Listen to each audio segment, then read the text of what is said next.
everyone. You're listening to Inequality Talks, a podcast from the volunteers of the Economic Equality Group at Mellemfolkeligt Samvirke, Aarhus. My name is Elise, and joining me today is Halliki Kreinin to talk about degrowth economic theory and equality. So, Halliki is a good friend of mine. She's a PhD student at the Institute for Ecological Economics at WU, or Vienna University of Economics and Business. She previously studied her Master's of Science in socio-ecological economics and policy, which is how I know Halliki. And she also studied her Master's of Arts in international relations with a minor in economics at St. Andrews. She works a lot on topics related to degrowth and sustainable work, consumer ideology, conceptualizing the good life, and socio-ecological transformation. And she's also been the conference coordinator for the Degrowth Conference, and she's a member of the Foundation for European Progressive Studies Young Academics Network. Is there an abbreviation for that, by the way, Halliki? FEPSIAN. FEPSIAN. FEPSIAN. I like it's it. Not that fancy, so it's like... So thanks for joining us, Halliki. Do you want to say hello, say a little bit more about yourself, like non-academic stuff or what you've done this morning? Hey, hi. I think you gave quite a good overview of what I do. I don't have that much stuff for non-academic things right now. So it probably takes up a lot of your time. Yeah. I think maybe one thing I would add is just that I also teach on these topics. So I'm also working as a lecturer at the Vienna University of Economics. So I also teach on sustainable work and also somewhat on degrowth as part of other classes. Mm. Oh, and another fun fact, I lived with Halliki for how many months? Was that just 1 month, actually? I think it was, just 1 month. Oh, sadly. Yeah, it was a nice month. It was a nice month. I learned a lot about degrowth during that with our wine talks in the kitchen. Okay, so the overarching theme of this episode is how degrowth theory conceptualizes inequality, especially in contrast to how mainstream economics conceptualizes inequality, and how degrowth practice tries to address these various forms of inequality that persist throughout society. But yeah, let's first discuss degrowth as an alternative school of economics. So degrowth is one of those terms that I feel like is starting to gain some traction, especially after the Donut Economics book has come out. And yeah, so even outside of academic circles, degrowth is starting to get some attention. But I've noticed, and this includes myself, it's sometimes a bit difficult to define succinctly the whole movement, the whole degrowth movement, because it is a movement, in a few simple sentences. So before we get into it, I want to ask you, in its most basic terms, what is degrowth? And like, if you had to explain degrowth to someone who knows almost nothing about economics, how would you kind of capture the essence of degrowth economic theory? Okay, first of all, I just want to say that I wish that degrowth was really a social movement. I'm not sure if we're there yet, so I think it would like to be. But I think in general, people that have not had their brains washed with neoclassical economics probably understand it easier. I think you have a harder time helping people de-learn some problematic things. So I think maybe it's easier to even understand it if you don't have a background in neoclassical economics. But basically, so we live on a finite planet with finite resources, basically like a spaceship. And economics is a historic process. So if we turn the materials we have on this planet into wastes and fossil fuel emissions that then heat up the planet, we cannot undo that process. So degrowth refers to the abolition of economic growth as a social objective, basically. And it asks you to be aware that of what I said earlier, that our planet is basically a spaceship with limited resources. And it implies that we should organize society in a way that we can have a good life and that we stay within planetary limits, also in terms of using material resources and in terms of the emissions that we emit. And I think it's fairly easy for us to understand, even if we have this image of the Earth as like the blue planet by itself. It's quite clear to us that we cannot keep consuming forever. At some point, it's going to come to an end. And that's going to happen either by design or disaster. So either we're going to design a new system where we live within the limits, or we're going to keep exponentially growing the economy, growing the materials we use, and at some point it's going to have to come to an end. I think actually the best definition comes from Francois Schneider, who defines degrowth as an equitable downscaling of production and consumption that will reduce society's throughput of energy and raw materials. Yeah, that's a good summary sentence. Yeah. Who was that again? Francois Schneider. Okay. He's French early degrowth. Yeah, didn't the movement start in France, the degrowth movement? Or if you could even call it a movement. Yeah, I guess they always say that degrowth was used as a kind of missile word just to get people to think about what economic growth means, because in our society, we have this idea that GDP growth, or this one measure, has become the sort of determinant of well-being, and actually it doesn't measure that, right? So no. But we become very, very obsessed with this one number. And degrowth was then as a missile word against this kind of obsession with economic growth as a social objective. Interesting. So it was meant to be provocative. Exactly. And this is what I say, that degrowth is an umbrella term also, because it does include other camps that, for example, donut economics tries to be less provocative and tries to really make us focus on a future, on the positive sides of the future. Of a future, but it's also maybe less radical. And of course, we can talk about this later. Well, it seems like we want to get there, so let's jump into that that question. What are the different branches within the degrowth community, and are there certain levels of degrowthiness, if you could say that? Yeah, so it's an interesting question. In general, I think there are quite a few kind of research areas that grapple with this issue of limits to economic production and growth. And there are different names. So degrowth has come to be a kind of umbrella term in general, but it's also divisive. So some people don't like the name degrowth because it implies a recession. And we know that degrowth is not a recession. And maybe I have to make that clear.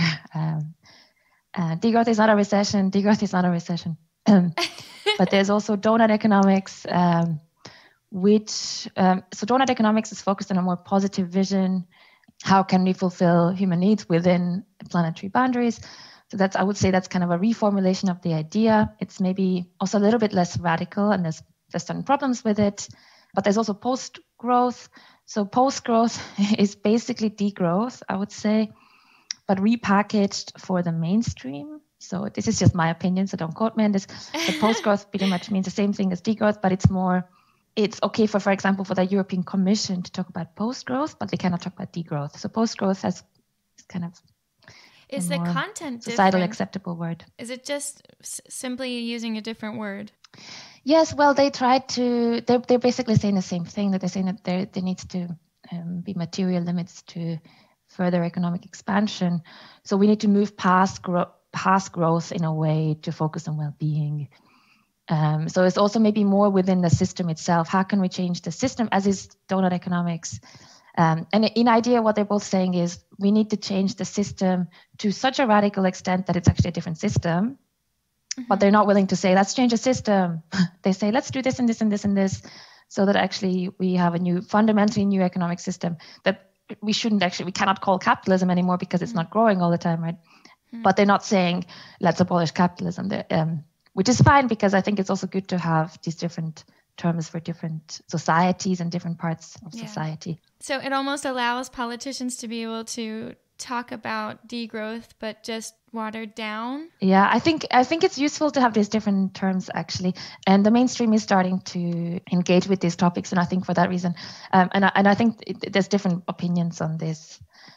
So I personally also understand that degrowth cannot be the banner under which everyone unites, and maybe it's good to have different reformulations. Not everyone will agree with me, obviously. A-growth is basically the idea that we should focus on well-being, and we should focus on staying within the environmental limits, and we shouldn't care about economic growth. We should move away from concentrating on GDP growth. And probably if we do this, probably economic GDP growth itself will probably decline. So it's saying we will probably have to have degrowth. We will have degrowth in some way if we focus on environmental and well-being outcomes, but we shouldn't care about growth either way. And then we have steady state economics, which was really big in the 90s. It's by Herman Daly, is one of the big proponents, a really famous ecological economist. And the steady state economics is then about how we can have an economy that is not growing. And the problem is that since the 90s, so we know that more than 50% of all historic emissions have been emitted since 1990, actually. So we could have had a steady state economy in the 90s if we had stopped growing, but we know that economic growth has been exponential, and also the fossil fuel emissions have been growing exponentially since the 90s. So actually what we need now, we need degrowth before we can have steady state economy. So this A growth, it seems to be the position that Kate Raworth takes in donut economics, because she says we don't need to be obsessed with growth. We should be agnostic about growth.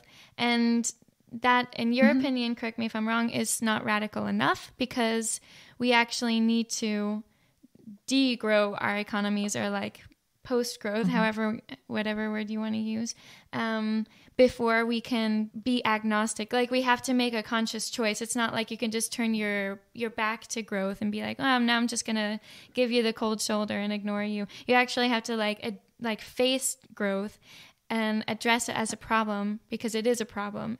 Yeah, I actually wouldn't say that I wouldn't say that I'm specifically against donut economics per se. I really actually, there's also problems with it, but I'm happy that it exists, or I'm happy that it's reaching a different type of audience. I mean, I might use the donut economics, okay, Raworth's idea in certain situations rather than degrowth, because I still think that our society is very growth-centric. Yes. And I don't know how much time we have. We don't have to go into that. There's been a lot of fudging narratives that have tried to basically hide the fact that economic growth has huge environmental implications, and that economic growth is not adding to well-being. So we haven't really seen an increase in well-being since the 1970s, 1980s in the global north, even though we are consuming a lot more, we're producing a lot more. And that's because we really increased the consumption of sort of positional goods. So these goods that don't actually add to your well-being, they just show your power in society and so on. So actually, we've increased emissions massively without really helping people have higher well-being. And I think if you live in a society where you've been told economic growth is good, we need economic growth, we need more production, not more consumption, growth. Oh, the GDP is only increased 2 percentage points this year. No. Oh, that's really bad. Exactly. So if you've been brought up in this society and this is where you've lived, I think it is quite jarring if someone says, oh, we need degrowth. So I think maybe something like donut economics can be useful in the general population, because also that's the other problem with degrowth. It's a very academic discussion in a way.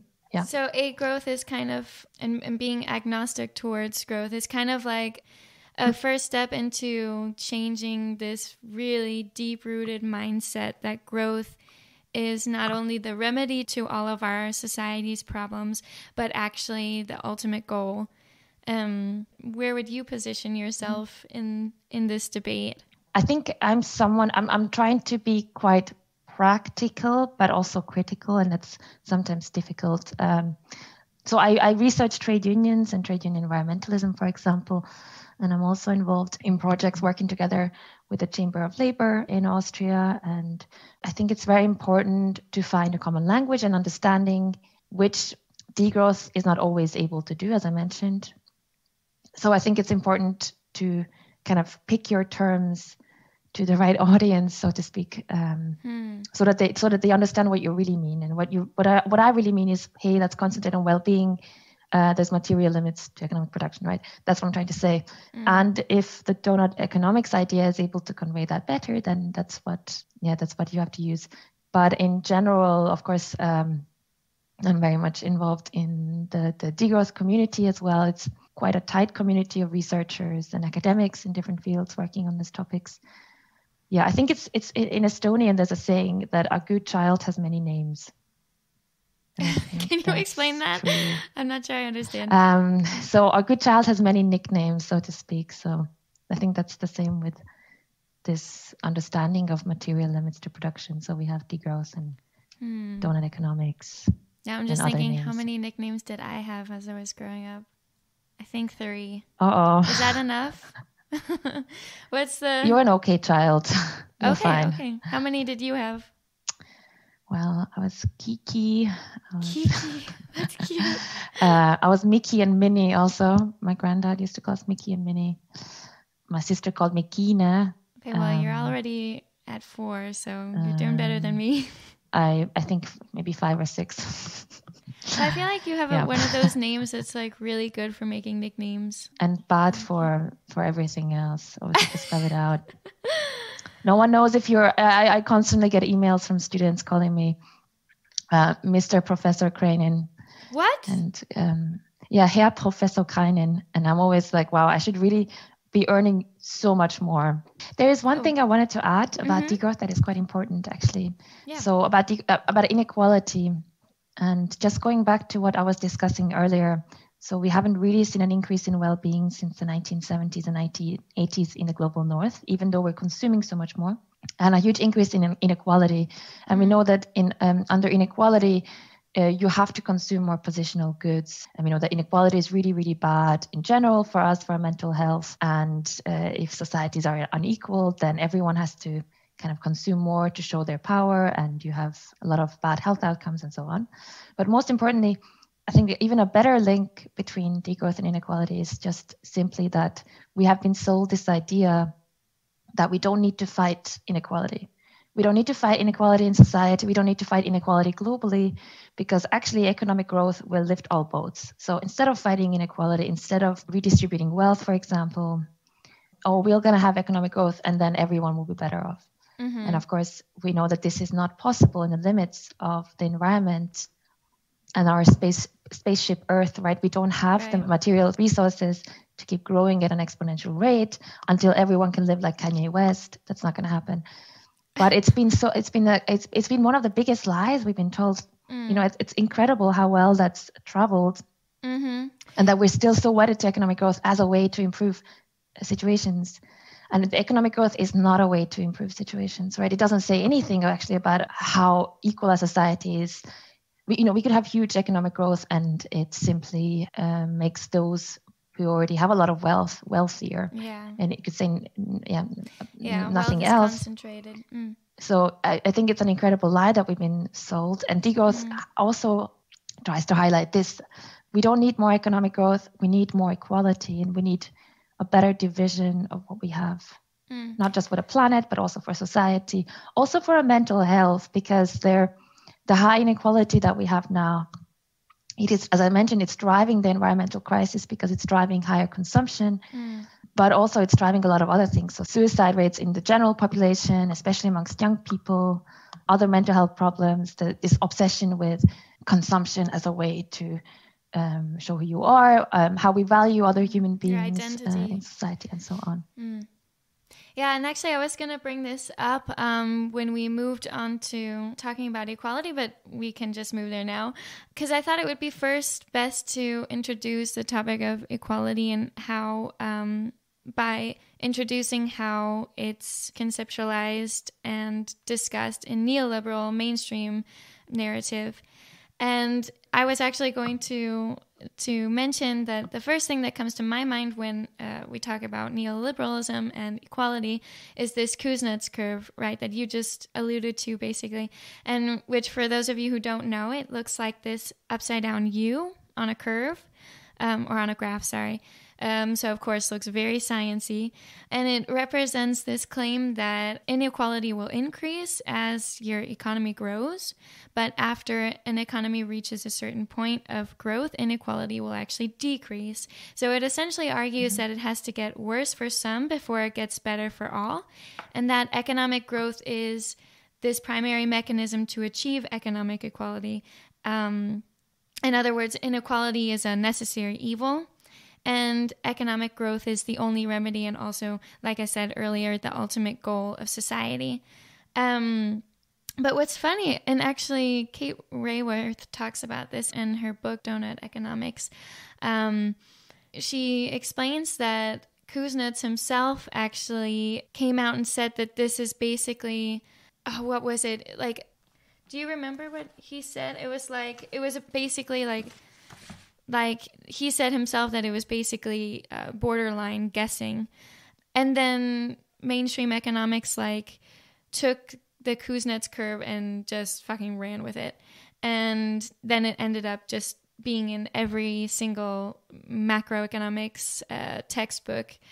But now it's sort of like woven into the fabric of mainstream economics, would you say? Yes. I think I just found the quote that you're referring to, that Kuznets himself said that his work was 5% empirical, 95% speculation. Exactly, yeah. And some of it possibly tainted by wishful thinking.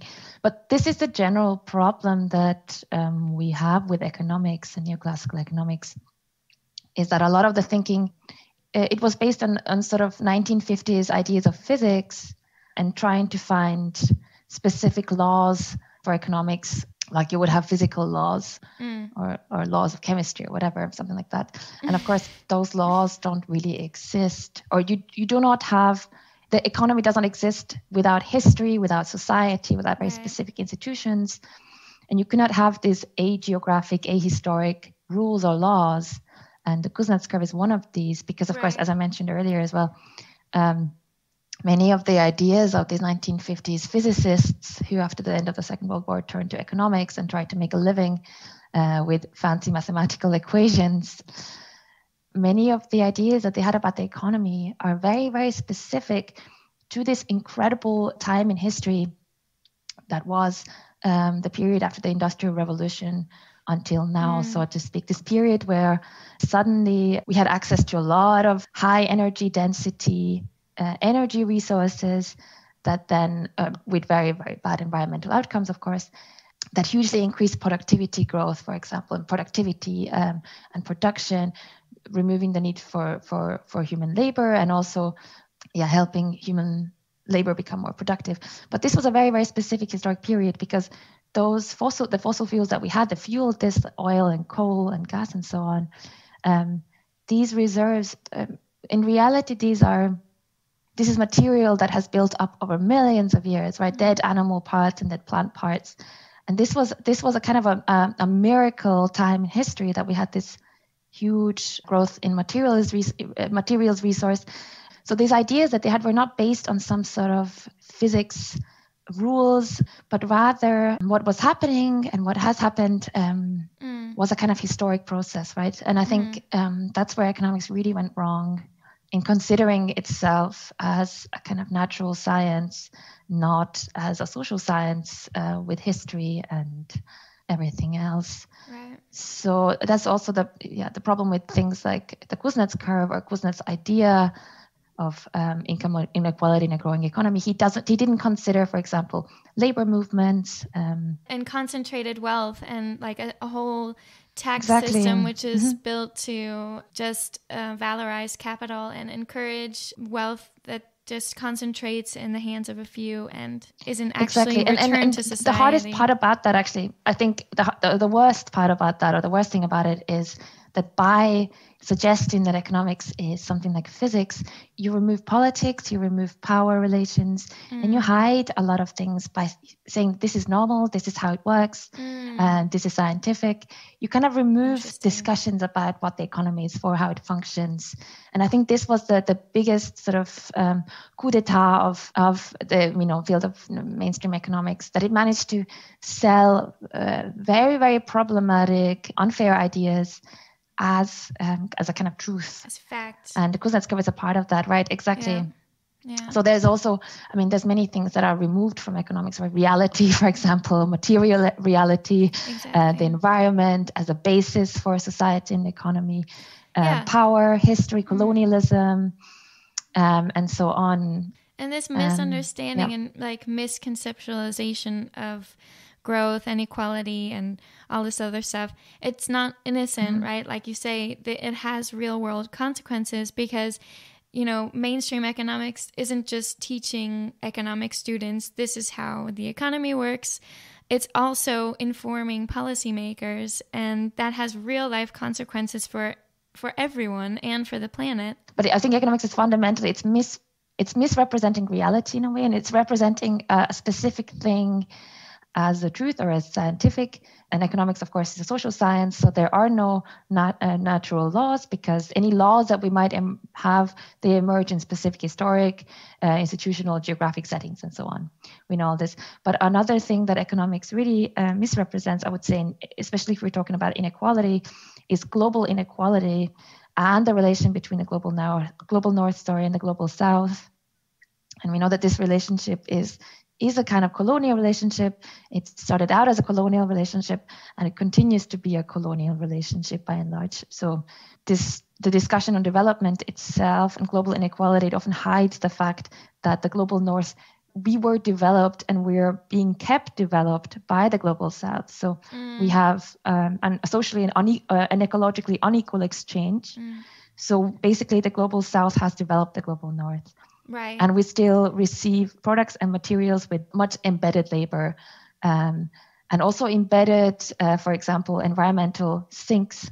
Yeah. So in terms of inequality and economics, that this is completely removed and hidden, right? The real material, right.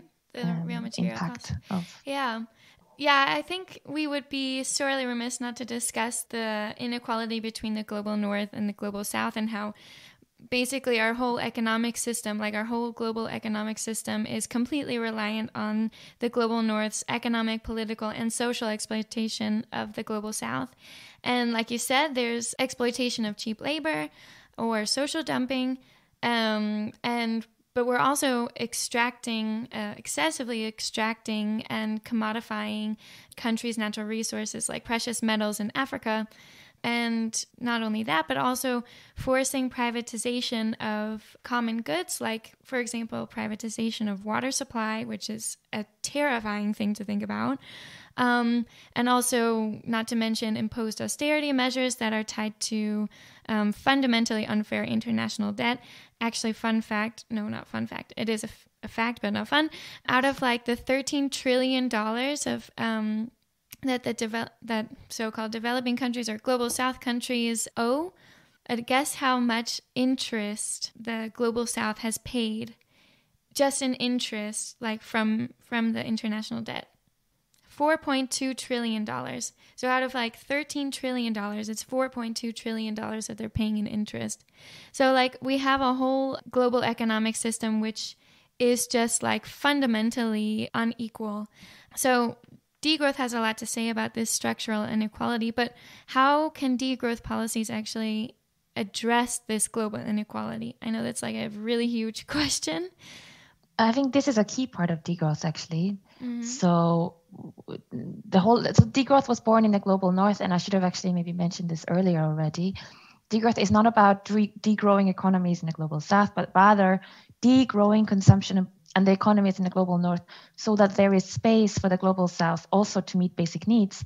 And that is key, because basically currently the global North is consuming overwhelmingly at the expense of the global South. So the idea is that you also have to reconsider trade relations, for example, and in general the question of development, because a lot of development is also colonialism, causing forced proletarianization, forced development, pushing people off the land for mega projects who lose their subsistence, of the land, also the connection to the land. This is happening massively in Brazil, for example. And this is seen as a good thing. This is seen as development because economics does not include an understanding of the environment, material limits to production, and also no power relations. Or anything that isn't monetarily valued. Exactly. And this is a problem also with this evaluation of poverty, for example. So let's say indigenous communities get pushed off their land with land grabbing and land basically stolen from them by maybe their own governments, who then give that land or sell that land to mega projects, maybe some of them even ecological projects, or that look green but are not really green. And then they say, oh, well, we have this and this much economic growth. Maybe they even hire some of the people back with very, very bad and low wages. And then that's called development. And they say, oh, well, we can say that the people now earn this and this and this much more. So this is a good thing. But before people didn't maybe need to have so much money because they had their community, they had their houses, they had their homes, they have subsistence. So there was a whole different understanding of poverty. And now we force this understanding of poverty on them. So I think that is something that also degrowth tries to challenge. And I think that there's many really good development economists, for example, who probably mean well with what they're doing. But I think we just need a much broader understanding of communities, especially now that we are so close to many, many environmental crises and increasingly erratic weather conditions.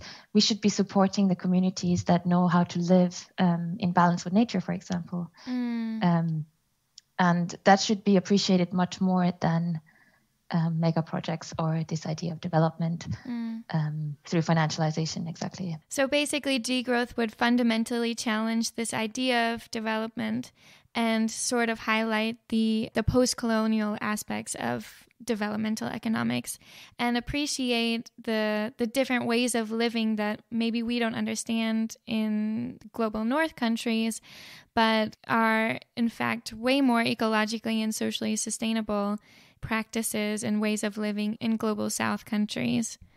And also reevaluating the global north's relationship to the global south with things like trade negotiations and unfair international debt, for example.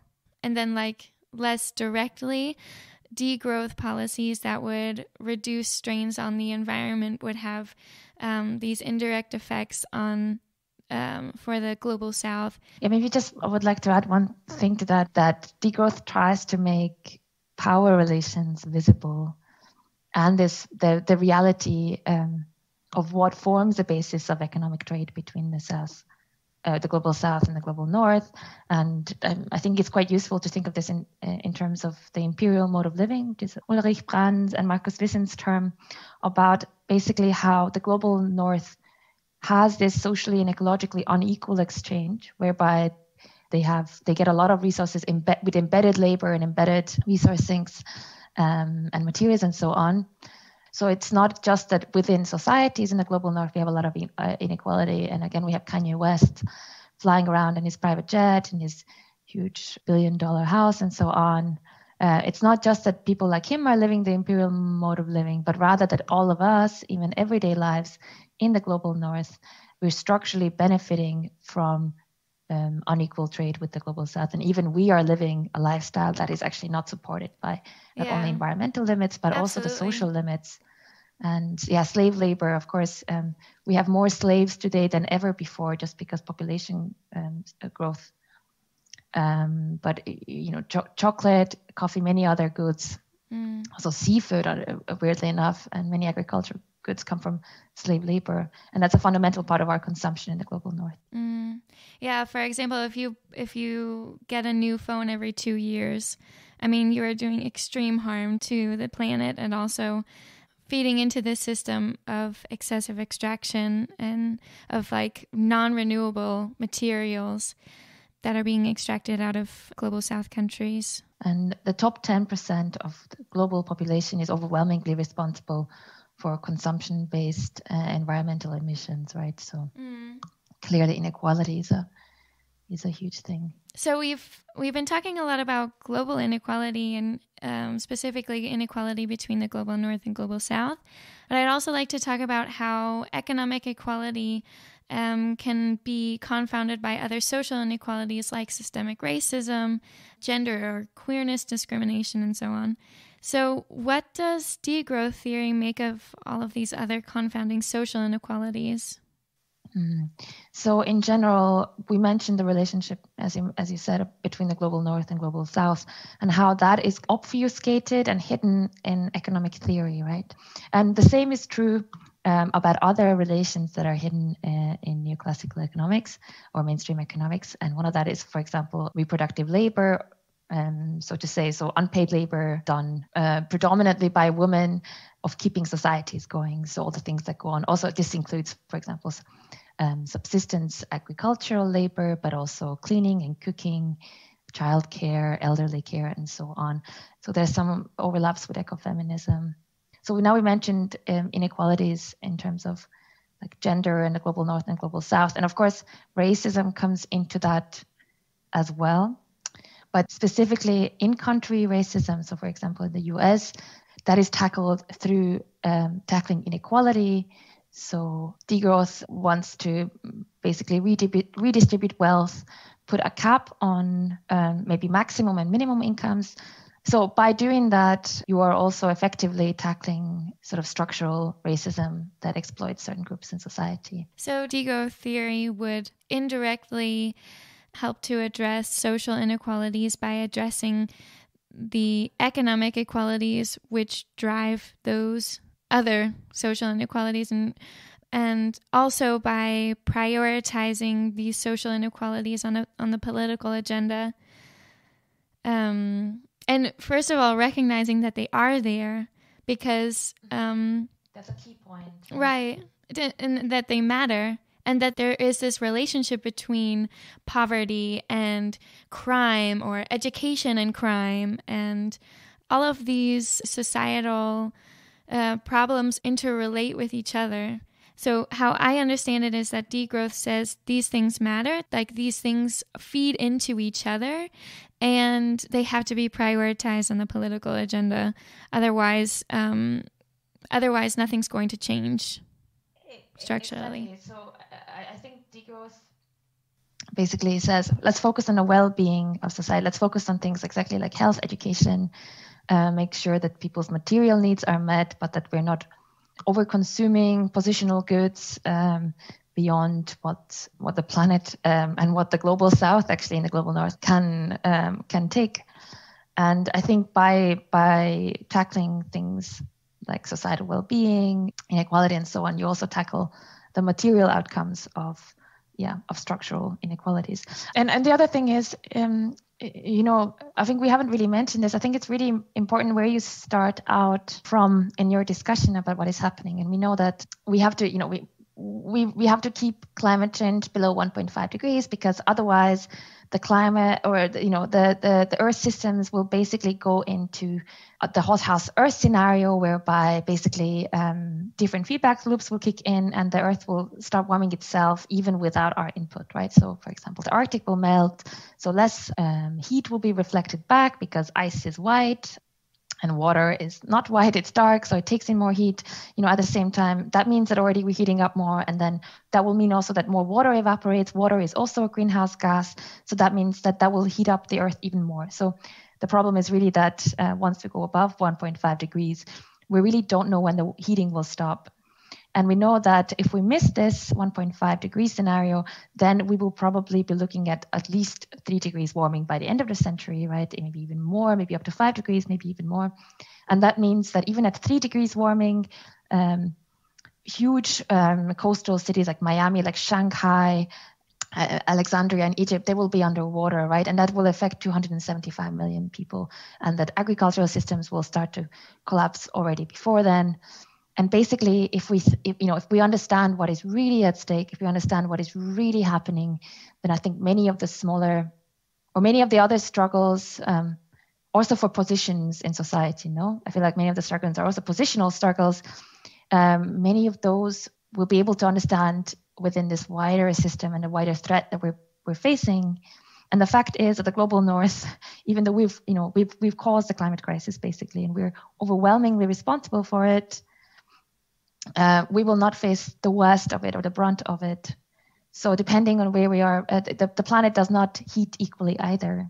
So with 2 degrees warming in Denmark, where you are, we might have up to 7 degrees warming elsewhere, right? For example, in sub-Saharan Africa. So I think once you really remember that, and once you understand what is at stake and why we're fighting for degrowth, why we're fighting to really change the economic system and to put well-being first, I think within that you already have the struggle for everyone in a way. We're saying, we want well-being for all, we want inequality for all, we want all lives to be important. But I mean, if you take like Black Lives Matter movement, for example, and like the fight against police brutality and the killings of innocent Black and brown people in the US, I mean, that threat is way more immediate. And so I feel like you couldn't really, it wouldn't be right to say, oh, Black Lives Matter why aren't you actually paying attention to climate?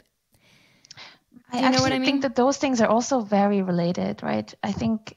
Yeah, it's not to say they're not related, but it's to say that, I mean, one threat is way more immediate, like, you know, a gun is pointed at you, and then climate change, of course, it's extremely serious as it affects our entire planet, and makes it potentially unlivable for everyone, or, you know, for most people.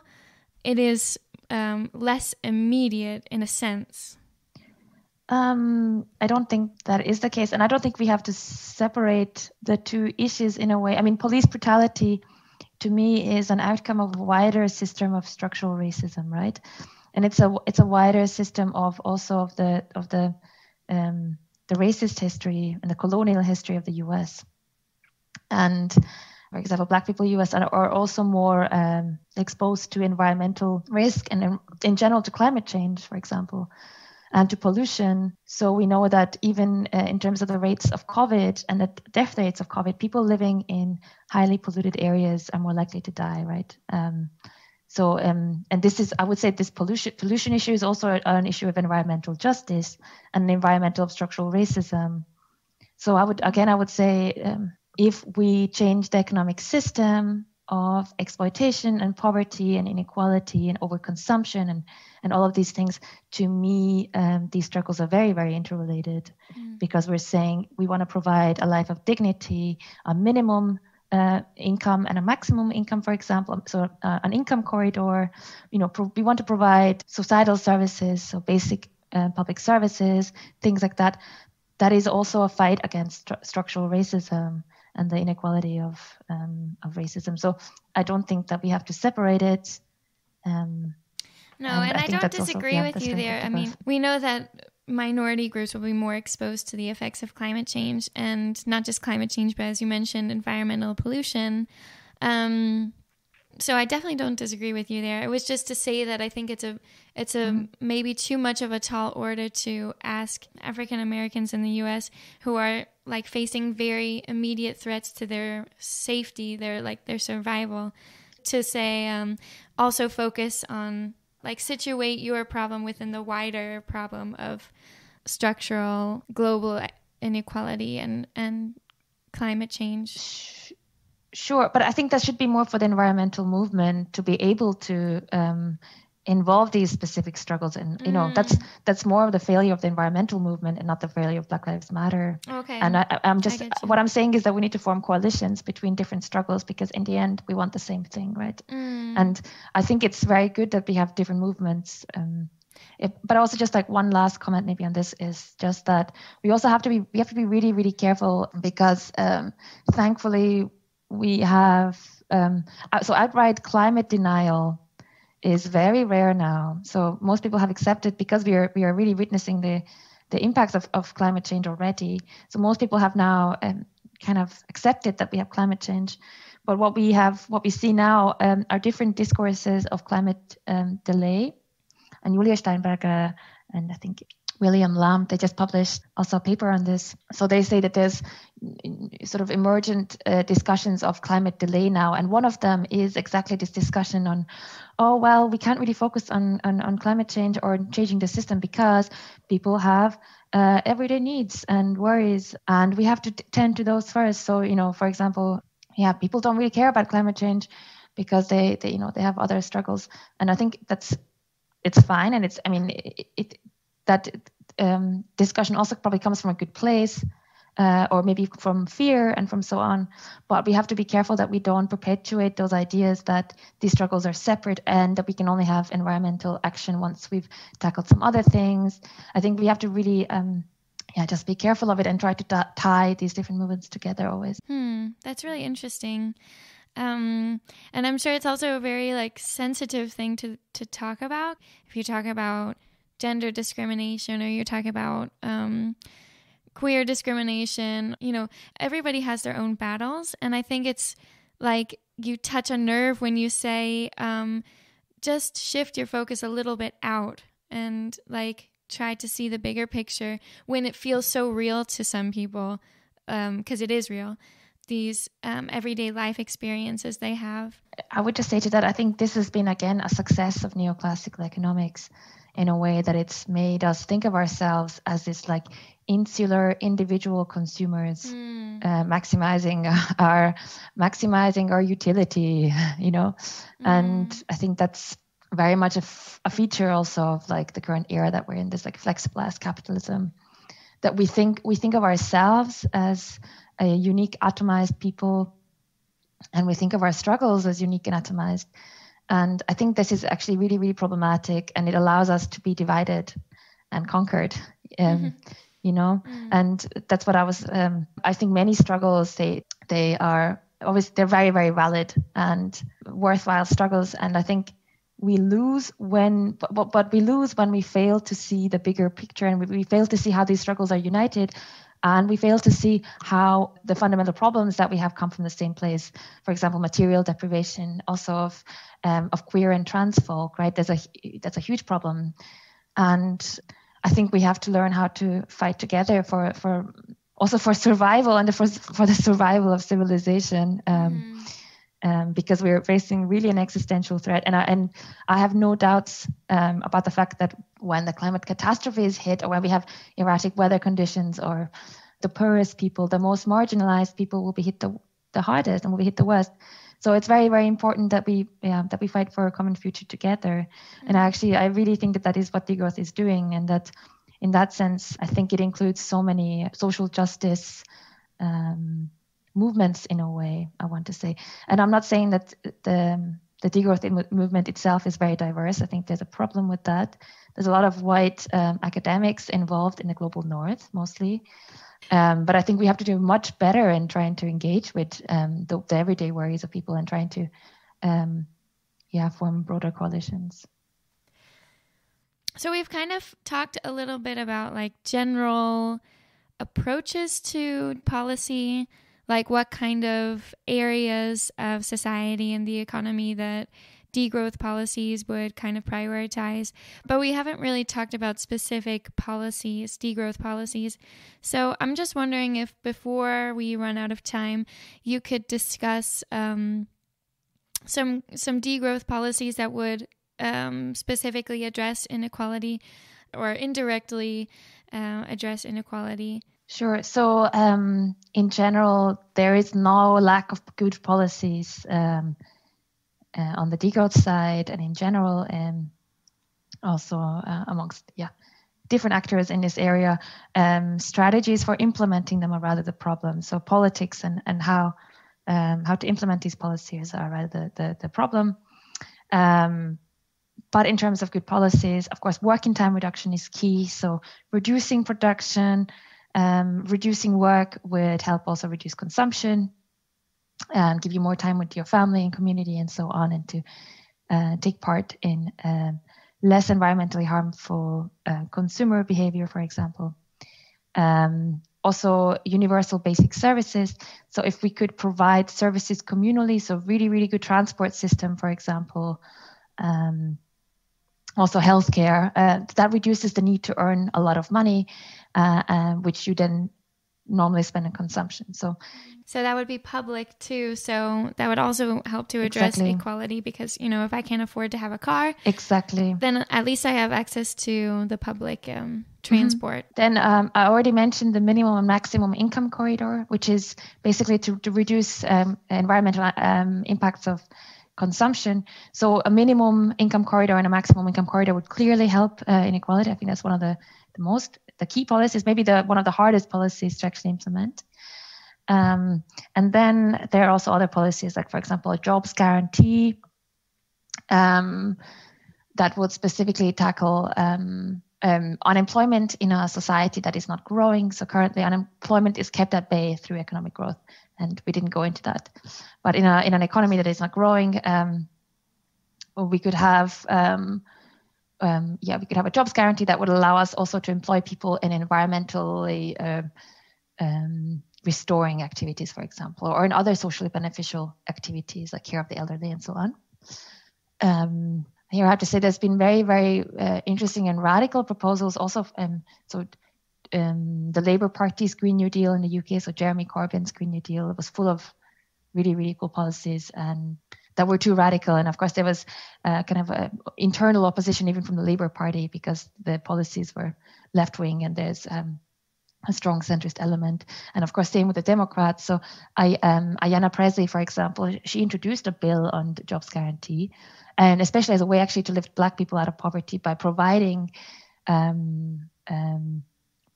jobs with a decent income. And of course, this wasn't passed. So the question is rather how do we get these policies into action? Okay, so unfortunately, I think we don't have enough time to keep going with this conversation. I would love to keep talking to you. So I would just like to ask one last question, because we can get a little bit bogged down in all this discussion about how much inequality there is in the world and how much there is that needs to be done and all the challenges ahead of us. So I'd like to try to add a little bit of optimism in this conversation and ask you what your Halliki utopia world would look like. Nice. I think this is my favorite question because also imagining utopias helps us to sell our vision of the future. And I think it's really, really important to have utopias, especially in discussions of the climate crisis where everything seems quite bad. I think it's important to envision what is the good society that we want to end up in. And I think that helps that, right? So I think the Halliki utopia would be a world where we have really reduced working hours, production and consumption, and where we live in a world with shared modes of mobility, for example, more communal practices, and time for family and friends, a really slowed down world, where we focus on the important things. And a world with like shared housing, good public services, where everyone works 20 hours a week, and then you have time to maybe do some gardening or to help out, where we have huge community centers and huge communal activities and a lot of fun and joy and space for life, where the roads are not colonized by cars, for example, deadly cars, but rather maybe we have children playing in the streets, right? Or we have some gardens in the streets instead of tarmac, where we have removed the pressure to consume, the pressure to be productive all the time, and we see ourselves as humans and not as cogs in a machine, or that we don't see ourselves as good only when we're productive, but rather we see the inherent value in everyone, and where we live in harmony with environmental limits, in harmony with others, where we don't cause damage to other people far away, where we know where our food and where our clothes come from, and we're not adding to slave labor. I hope that paints a picture. Yeah, now... a slow, calm, happy world. Yeah, there's definitely some overlap in the Halliki utopia and the Elise utopia. Thanks for sharing your utopian vision of the world. It's really inspiring to imagine the possibilities ahead of us. And what's amazing is we are really capable of achieving these kind of what seem to be utopian visions are actually really possible. Yeah. So Halliki, I want to thank you so much for Zoom calling me today and joining me in this interview. It's been super, super nice having you, and also nice to see your face on the video camera again. Yeah, thank you so much for the invite. It was a really, really good discussion, and thanks for having me. Yes, you're welcome. And thanks to everybody for listening to Inequality Talks, a podcast from the volunteers of the Economic Equality Group at Mellemfolkeligt Samvirke, Aarhus. Mellemfolkeligt Samvirke is a Danish NGO that works for a more just and sustainable world, collaborating with global partners worldwide as part of the Action Aid Alliance. Here in Aarhus, we have over 100 volunteers working together to run a not-for-profit cafe and campaign to educate in areas ranging from feminism and climate justice to anti-discrimination and economic inequality to queer issues and refugee rights. You can come down to the cafe every day except Sunday, except right now we're open Thursday, Friday, and Saturday. for amazing food, drinks, and events in a cozy cafe run by our lovely volunteers. You can also get involved with our events, activities, and campaigns, and even running the cafe as a volunteer yourself. So check out Instagram and Facebook to find out more about our cafe and our campaigns by looking up Café Mellemfolk or Mellemfolkeligt Samvirke Aarhus, or following the links in the episode notes. And please feel free to check out some of our other episodes on Spotify or Podbean. Thanks for listening, and until next time, goodbye.